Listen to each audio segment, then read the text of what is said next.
ayat ini menjelaskan kepada kita bahwa orang-orang yang betul-betul beriman itu anil lahwi mu'ridun.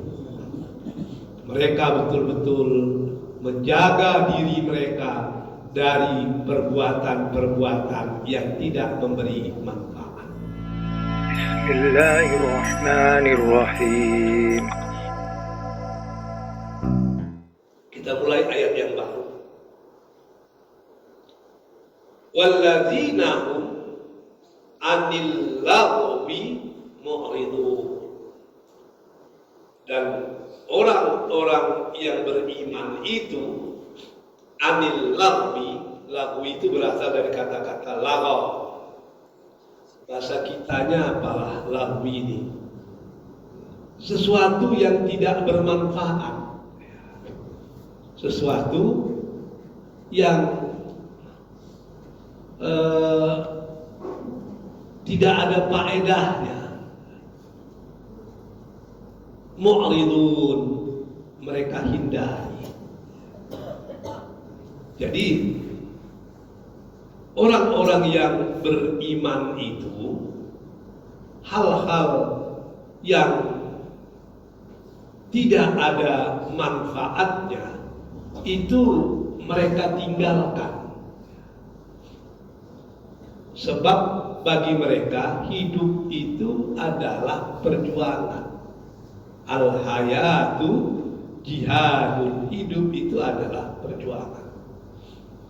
Menurut tafsir Ibnu Katsir, wa qala Allah Ta'ala walladzina hum anil lagwi mu'ridun ay anil batil.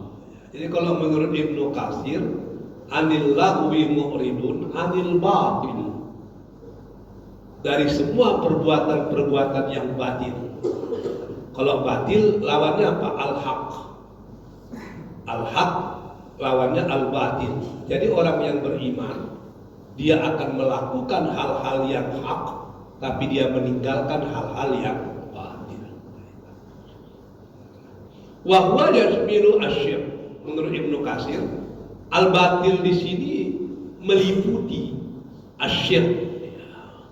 Orang yang musyrik, syirik. Kama qalahu anhum wal ma'asi. Sebagian para ahli tafsir, kata Ibnu Katsir, mengatakan yang disebut dengan al-batil itu syirik, termasuk al-ma'asi, perbuatan-perbuatan maksiat. Yang maksiat itu artinya segala perbuatan yang mendekatkan kepada setan, menjauhkan kepada Tuhan, itu yang namanya ma'asi. Kama qalahu akharun. Sebagian ahli tafsir juga berkata, kata Ibnu Katsir, wa ma la fa'idah fihi, termasuk juga yang dikatakan dengan laghaw itu adalah la fa'idata, la nafiyah lil jins, la fa'idata fi, semua hal yang tidak ada manfaatnya, minal aqwal, dari perkataan-perkataan, wal af'al, daripada semua perbuatan-perbuatan. Kama qala ta'ala, seperti mana perkataan Allah Ta'ala, wa idza baru bil lagwi maru karama. Andai kata kamu berjalan dengan orang-orang yang yang berbuat hal-hal yang lama itu, berjalanlah dengan penuh menjaga kehormatan. Qala Qatadah, ini seorang ahli tafsir juga bernama Qatadah. Allah menceritakan kepada kita hal itu, maksudnya apa? Bahwa Allah menyuruh kita untuk meninggalkan hal-hal yang tidak berfaedah tadi. Itulah menurut Ibnu Katsir dalam tafsirnya. Jadi ternyata cakupan dari lagwi itu sangat luas. Bisa batin, bisa syirik, bisa maksiat, dan semua perbuatan yang tidak ada faedahnya itu disebut dengan laghaw. Bahkan ada yang menyatakan laghaw itu termasuk kategorinya adalah mengambil sesuatu, menggunakan sesuatu lebih daripada yang sewajarnya, itu termasuk lagho itu. Atau menggunakan sesuatu tidak pada tempatnya. Bapak-bapak punya handphone, dengan handphone itu bapak-bapak bisa dengar pidato, dengar ceramah, bisa macam-macam. Walaupun berjam-jam, itu tidak disebut dengan lagho, karena berfaedah. Tapi umur udah 70 tahun masih main game juga, itu lagho. Alasannya ngajari cucu, jadi macam-macam caranya. Jadi ada yang menyatakan begitu, berlebih-lebihan. Duduk di lapau, ya tidak ada masalah, silaturahmi, minum kopi. Tapi kalau udah duduk di lapau, masuk jam 1, masuk jam 8, keluar zuhur, itu udah lagho namanya. Bukan minum kopi, seminar di situ itu. Itu tidak lagi itu. Tapi kalau berlama-lama di masjid, lagho dah. Karena ada faedahnya. Tapi jangan pula ke masjid i'tikaf ya, tapi permasalahan di rumah tidak selesai, ya tidak bisa juga itu. Hidup ini harus seimbang. Kita kadang-kadang terlalu tinggi berpikir, tapi terlalu rendah berbuat. Saya pernah ceritakan, itu ada sahabat akrab saya luar biasa, masternya di Kanada, S3-nya sama dengan saya, ahli tasawuf. Kalau bicara tentang tasawuf sampai kepada yang detail-detail lah, Ibnu Arabi macam-macam itu hebat. Suatu hari saya dengan dia menguji mahasiswa, saya duduk di sebelah dia. Dia berteori-teori sampai ke langit, saya diam. Dan tiba-tiba ada telepon, tunggu katanya. Ada telepon dari istri saya katanya. Saya pun diam aja. Oh iya, ntar lagi, iya sebentar, saya ya. Saya tanya, ada apa? Kakakmu nelpon, kenapa? Gas di rumah habis katanya. Teori sampai ke langit yang ketujuh, tapi gas di rumah habis katanya. Itu yang jadi masalah. Menurut Imam As-Sa'di, walladzina hum 'anil lahwi mu'ridun, al-lahwi wa huwal kalam alladzi la khaira fihi wa la fa'idah. Menurut seorang ahli tafsir juga namanya Imam As-Sa'di, itu yang dimaksud dengan lagho itu adalah berbagai macam aspek, berbagai macam perkataan. Kalau bahasa kampusnya, bahasa intelektualnya lah, icak-icaknya, konsep-konsep, gitulah. Wahwal kalam, dan dia adalah konsep-konsep, way of life, ideologi, alladzi la khaira fi wala fa'idah. Yang konsep-konsep teori-teori itu tidak ada kebaikan di sana, dan tidak ada juga faedahnya. Hamka itu pernah cerita itu, berapa jarak antara Nabi Adam dengan Nabi Muhammad. Kata Hamka, menurut ahli-ahli tafsir lebih kurang 13.000 tahun itu. Jadi antara Nabi Muhammad dengan Adam itu 13.000 tahun. Ada yang bilang 15.000, tapi kan lebih dari itu. Karena umur Adam itu kan 1.000 tahun itu. Jadi kalau Nabi dengan kita lebih kurang 1.400 tahun, berarti jarak Adam dengan kita itu kan lebih kurang 14 ke 15.000 tahun saja itu. Jadi orang bertanya, kalau demikian, kehidupan apa yang ada di alam semesta sebelum Nabi Adam lahir? Sebab alam bumi ini kan kabarnya jutaan tahun ini. Sementara Adam dengan kita ini lebih kurang 15.000. Jadi sebelum 15.000 tahun itu apa yang terjadi di alam semesta ini? Kan sakit kepala kita menjawabnya itu. Yang ada di depan mata kita saja susah kita menjelaskannya. Tapi Hamka itu bijaksana. Kata Hamka ya, ada berbagai macam penafsiran lah. Sebagian ahli tafsir menyatakan bahwa Adam nenek moyang kita ini itu Adam yang ke-10. Ada yang bilang Adam yang ke-100. Ada yang bilang Adam yang ke-1000. Dan ini banyak dikemukakan oleh para ahli-ahli tafsir Syiah.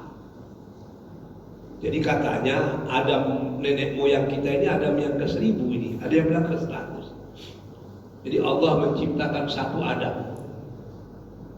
Beranak pinak macam-macam. Sampailah 25.000 tahun. Mereka saling berbunuhan.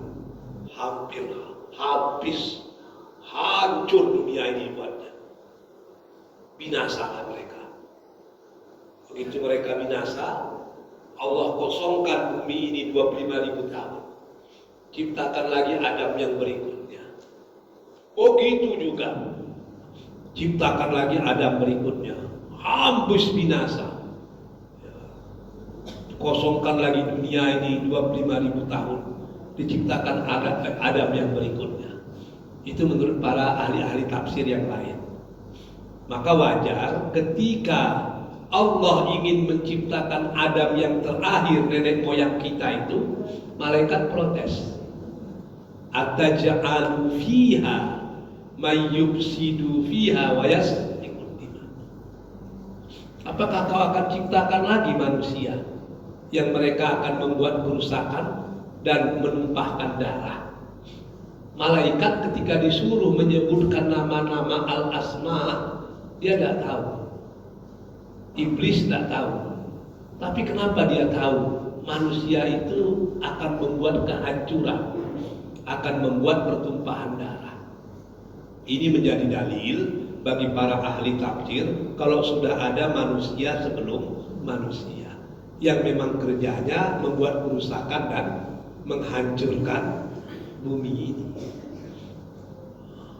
Maka pernah ditemukan orang tengkorak manusia 500.000 tahun yang lalu. Ada fosil yang hampir 1.000.000 tahun yang lalu. Ya wajar saja kalau memang ada Adam sebelum Adam. Tapi pertanyaannya, manfaat menceritakan itu apa? Itu kan sama pula dengan mencari ujung dari bulatan dan berdiskusi tentang mana dulu ayam dari telur. Berputar-putar di situ saja. Ada nggak Al-Quran bercerita tentang manusia sebelum Adam? Nah, kalau tidak ada, berarti Allah juga tidak menghendaki kita berbicara tentang masalah-masalah yang tidak secara khusus disebutkan oleh Allah. Kalau demikian, maka itu termasuk hal yang bersifat lagha. Jadi kalau menurut Imam Asy'ari, yang lagha itu sesungguhnya adalah sesuatu yang tidak memberikan manfaat. Itulah yang disebut dengan lagha tadi. Mu'ridun, dan itu mesti ditinggalkan, mesti ditolak, jangan didekat-dekati. Kalau didekat-dekati justru bahaya. Menurut berbagai macam mufassir, memang terlalu banyak makna dari lagha ini. Menurut tafsir Al-Baghawi ini dia menyatakan ada banyak sekali definisi tentang lagha ini. Kalau Atta' bin Ibnu Abbas yang disebut dengan lagha itu macam yang dikatakan Ibnu Katsir Anisyir, berarti Ibnu Katsir mengambil dari Ibnu Abbas. Wa qala Al-Hasan, maksudnya Hasan Al-Basri, seorang ulama besar di zaman tabi'in, dia menyatakan anil ma'asi, yang disebut dengan lagha ini adalah maksiat. Wa qala al-Zujjaj, ini juga ahli tafsir, an kulli batil wala huwa ma la yahil min al-qaul wal fi'l. Itu adalah yang disebut dengan lahu, itu adalah perbuatan yang batil, yang tidak ada manfaatnya baik dalam perkataan maupun dalam perbuatan. Wakila wa huwa mu'arid al-kuffar bisan wal wasabab. Jadi berbagai macam lah pernyataan itu. Idza sami'ul kalam al-qabih akramu an fasama'i tuhul. Artinya semua perbuatan yang qabih, yang tidak baik, itu juga masuk dalam kategori al-lahwi tadi, yaitu perbuatan yang tidak memberikan manfaat. Jadi bapak-bapak dan ibu-ibu yang dicintai Allah, ayat ini menjelaskan kepada kita bahwa orang-orang yang betul-betul beriman itu anil lahwi mu'ridun. Mereka betul-betul menjaga diri mereka dari perbuatan-perbuatan yang tidak memberi manfaat.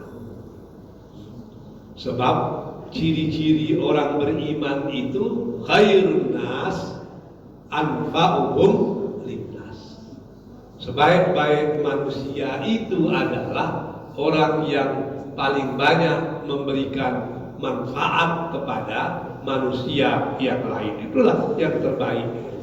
Makanya kalaulah Thomas Alva Edison ini orang beriman, mungkin dia jauh lebih dulu masuk surga dibandingkan dengan kita. Sebab dia memiliki ilmu dan amal jariah yang sampai hari ini masih kita gunakan, yaitu listrik. Kita teruskan. Walladzina hum lizzakati fa'ilun.